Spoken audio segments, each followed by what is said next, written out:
नमस्कार दोस्तों, स्वागत है आपका Ramos maths classes online channel पर। उम्मीद है आप सब अच्छे होंगे और तैयारी भी आपकी संस्कृत विभाग सेकंड ग्रेड की अच्छे से चल रही होगी। जो अभी तक गंभीर नहीं हुए हैं उन्हें अब थोड़ा गंभीर होने की सख्त आवश्यकता है। 6 माह लगभग शेष हैं आपके एग्जाम में। उसी से रिलेवेंट आज एक वीडियो बनाएंगे जो स्टूडेंट्स को लेकर के क्वेरी थी। स्टूडेंट, आपको पता है कि जो भी स्टूडेंट मुझे मैसेज सेंड करते हैं उनका मैं एक बंच बना करके जिसमें सबसे ज्यादा मुझे मैसेज आते हैं उसके बेस पर वीडियो बनाता हूँ। उसमें देखिए, अभी कुछ दिनों से जो स्टूडेंट के मैसेज आए मुझे, उसमें था कि सर कोचिंग तो हमने कर ली है ना, कोचिंग तो कर ली, लेकिन अब सेल्फ स्टडी कैसे करें कोचिंग के साथ साथ। ठीक है, ये एक थोड़ी सी प्रैक्टिकली प्रॉब्लम आ रही है स्टूडेंट के साथ में।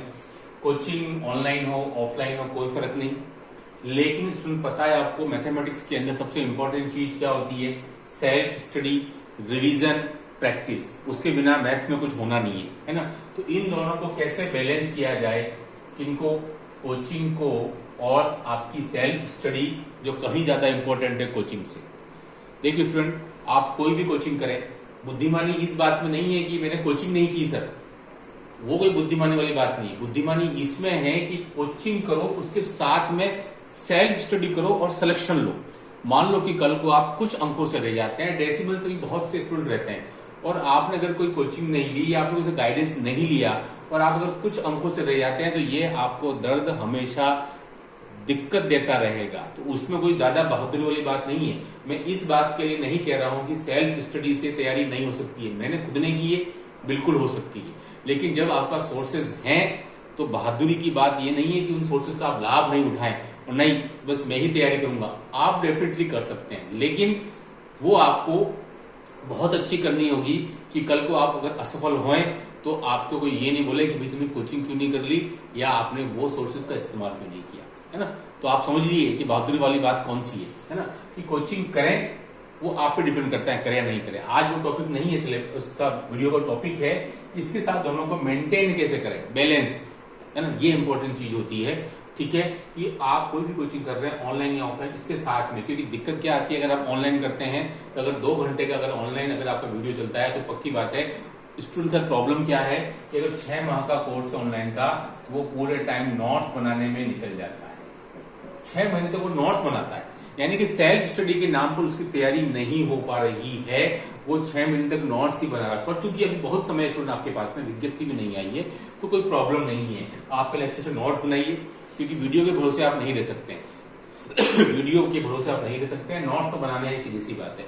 आपको नोट्स के साथ साथ अपनी सेल्फ, वो नोट्स आपकी सेल्फ स्टडी नहीं है, मैं फिर कह रहा हूं आपको, यहाँ आपको एक्स्ट्रा मेहनत करनी पड़ेगी एज इट इज ऑफलाइन के अंदर। अगर आप ऑफलाइन जाते हैं कहीं भी कोचिंग, तो वहां से अगर आप 2 घंटे के लिए जाते हैं या 3 घंटे के लिए जाते हैं स्टूडेंट, उसके बाद कई स्टूडेंट क्या होते हैं जैसे कि ऑफलाइन में गए तो वहां कोई वो रफ रजिस्टर लेके चले जाते हैं, वहां वो जैसा मर्जी है वैसे उतार लेते हैं। उसके बाद घर पे आके बाद उसको बहुत सजावट के साथ उतारते हैं, अलग अलग रंगों का यूज करते हैं, अलग अलग पेनों का यूज करते हैं स्टूडेंट। तो वो आपकी सेल्फ स्टडी नहीं है, मैं फिर कह रहा हूं।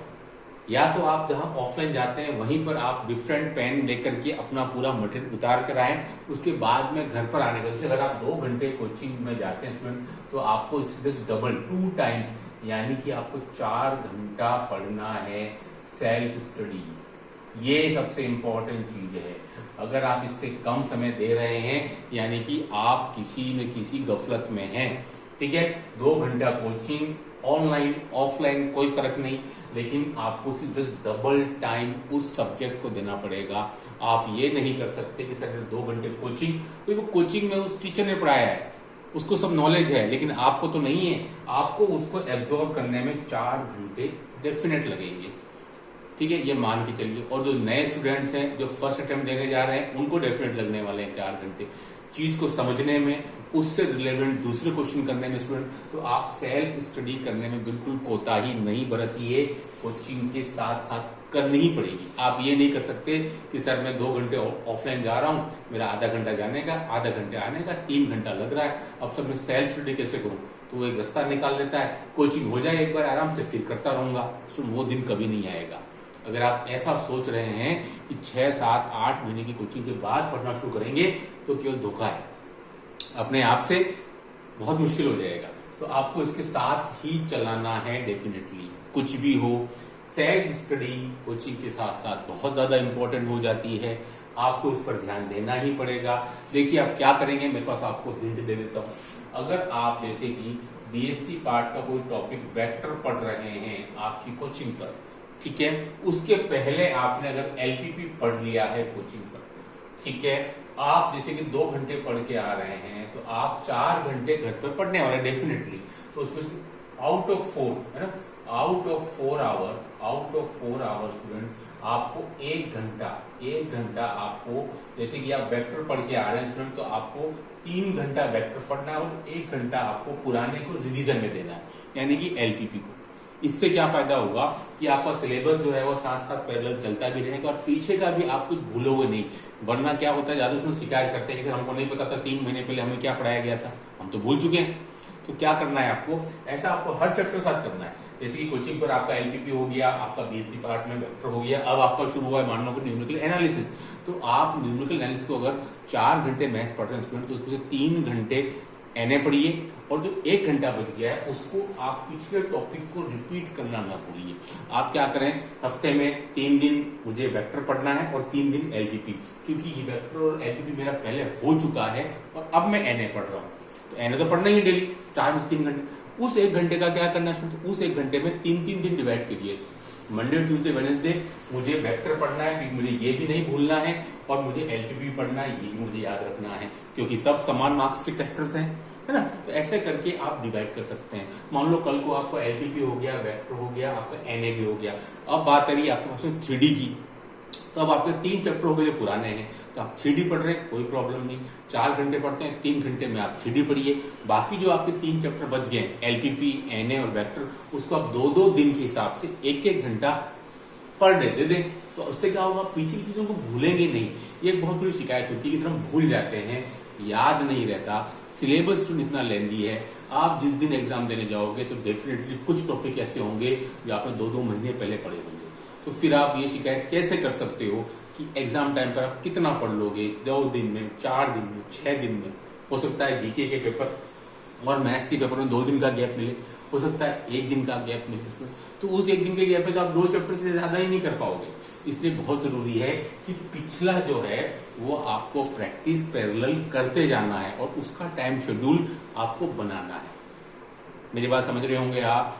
कोचिंग करें, कोई प्रॉब्लम नहीं, सेल्फ स्टडी उसके साथ में मेंटेन रखना, बैलेंस रखना, वो बहुत इंपॉर्टेंट फैक्ट हो जाता है। मैंने बता दिया आपको, 2 घंटे अगर आप कोचिंग लेते हैं ऑनलाइन ऑफलाइन, 4 घंटा पढ़ना है। 4 घंटे में कैसे पढ़ना है, 11th-12th में अगर आपने एलजेब्रा पढ़ लिया है तो आप अगर कैलकुलस शुरू कर रहे हैं तो ऐसा नहीं हो जाए कि आप एलजेब्रा के टॉपिक्स को भूल जाएं।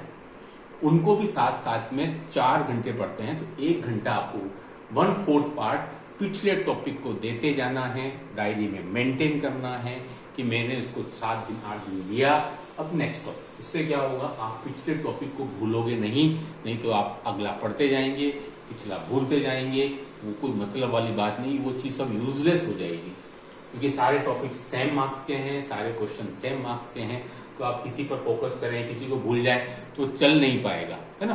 तो इसमें बहुत जरूरी है कि मैथ्स में बैलेंस ही सब कुछ होता है, प्रैक्टिस, पिछली चीजों का रिवीजन और बैलेंस बना के चलिए। कोचिंग के साथ सेल्फ स्टडी करें, डेली कोचिंग जाए, ऑनलाइन भी अगर आप पढ़ते हैं तो डेली वीडियोस देखें, उसको स्किप ना करें, है ना। कि भाई चलो आज तो ये काम हो गया, कोई भी काम हो, सबसे ज्यादा इंपॉर्टेंस आपकी प्रायोरिटी अगर आपके सिलेक्शन को लेकर के है तो आपको कोई दिक्कत नहीं आएगी। लेकिन चलो अपन क्या करते हैं, या आप तो छोड़ दो, वीडियो देखें तो कोई बात नहीं, कल देख लेंगे, ऐसे करते करते इकट्ठा हो जाता है मटेरियल, और जब वीडियो 2-2 ढाई घंटे हो जाते हैं तो फिर प्रेशर फील होना शुरू हो जाता है, फिर सोचते हैं छोड़ो उसको, अगला नया शुरू करते हैं। वहीं से फिर आपके साथ दिक्कतें शुरू हो जाती है। वही हालत ऑफलाइन की, 2-3 दिन अगर क्लास छूट गई तो चौथे दिन फिर जाकर के बैठोगे, कुछ समझ में नहीं आएगा, है ना। इसलिए स्टूडेंट डेली कोचिंग जाना, ऑनलाइन ऑफलाइन कुछ भी हो, डेली क्लास अटेंड करनी, और बैलेंस सेल्फ स्टडी के साथ आपको बनाना पड़ेगा। आप पहले कोचिंग कर रहे हैं, फिर मैं पढ़ाई करूं, वो वाला फंडा मैथ्स में तो कम से कम काम आप बिल्कुल नहीं देगा। जीके में तो चलो एक बार अपन नेग्लेक्ट कर सकते हैं कि वो कोर्स छोटा होता है, 3 महीने में एटलीस्ट खत्म हो जाए तो आप उसको शुरू कर सकते हो। लेकिन ये थ्योरी आप मैथमेटिक्स के साथ नहीं लगा सकते हो।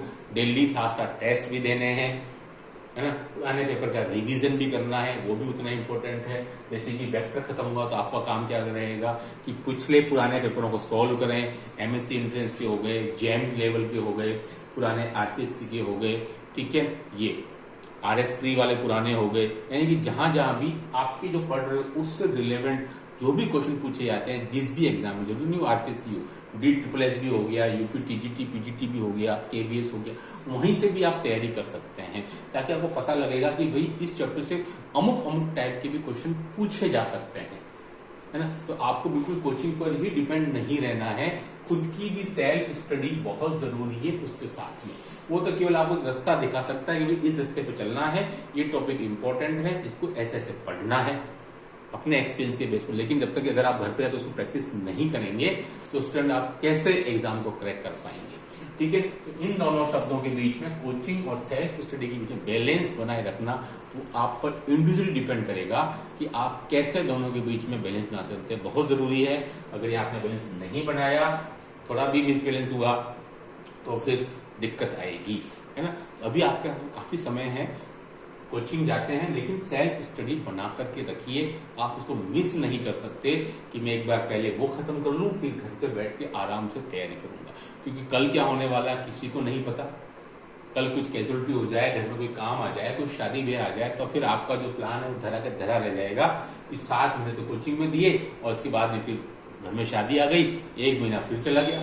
ऐसे आप काम न करिए, खतरों के खिलाड़ी नहीं बनना है, साथ साथ पढ़ते जाना है, जितना समय मिले, जैसे भी समय मिले, समय आपको निकालना है पढ़ने के लिए। मुझे उम्मीद है कि ये जो वीडियो है वो आपके इस क्वेरी का जवाब जरूर मिला होगा कि दोनों को कैसे बैलेंस करें।